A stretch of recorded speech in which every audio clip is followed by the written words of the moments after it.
Hey guys, today's on schizophrenia and we've come a long way, baby. Schizophrenia and we've come a long way, baby.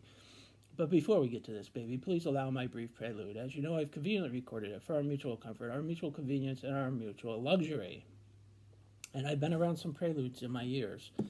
I'm in my fifth decade and I've seen several preludes, but this one is particularly luxurious, kind of like a shag carpet. Sounds like this. Hold on a sec. Hello there, my name is Robert Now, Francis. wait a second. Don't tell me you pulled the switcheroo. Schizophrenia YouTube channel. This is the Where me and the switcheroo. bird. That's right. We talk schizophrenia. This is book 2 right here. This is the cut of my jib right here for reasons of my medical confidentiality. Ellen Sachs at the I'm a forward. licensed Holy clinical cow. social worker times 15 years. Do you know Ellen? That's a lot of gabbing and chatting. Thank I've you, been Ellen. diagnosed with schizophrenia for a score 5 and 1. And that puts a little gray fleck in my beard. I don't mind gray fleck. Thank you for joining me on my channel. Now to topic. We've come a long way, baby. Schizophrenia and a little history.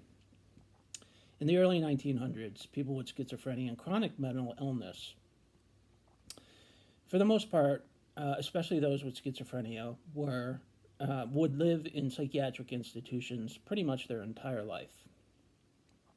Someone with schizophrenia born in the 1900s, up until like the 1950s, and I'll get to the 1950s in a second, but a century ago, people with schizophrenia would be hospitalized and live in psychiatric institutions for the duration of their life, 20, 30 years. And this because there wasn't any treatments at this time, medicinals, that really did any help.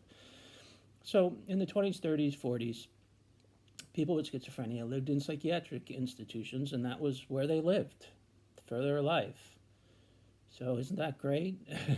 But in the 1950s, the government decided to shift their resources, their financial resources out of state facilities and pour some money into community mental health. And with it came deinstitutionalization in the 1950s.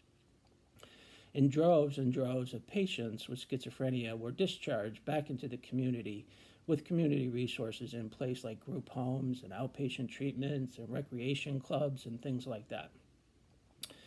So in the 1950s, people were migrated out of the inpatient psychiatric facilities and were returned to the community. Now, in this day and age, we largely live in the community altogether, but it wasn't always so.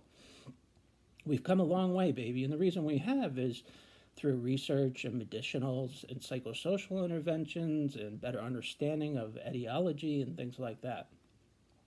But isn't that great that we were born when we were so that we can live in the community like everybody else? We've come a long, long way, baby. We've come a long way from living your life in an institution to living in the community. And, we have to tip our cap to those before us and the researchers and the developers of meds and modalities that work for us so that we can live in the community.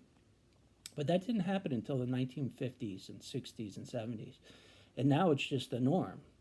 People live in the community with mental illness. It's just not, people aren't institutionalized to the extent that it was before. So that's a little ditty. We should be thankful, count our lucky stars that we were born when we were.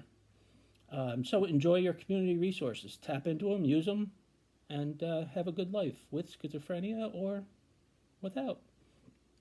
All right, Red Sox Nation going strong. Sox are playing good ball lately. Thanks for joining me. We'll see you next time.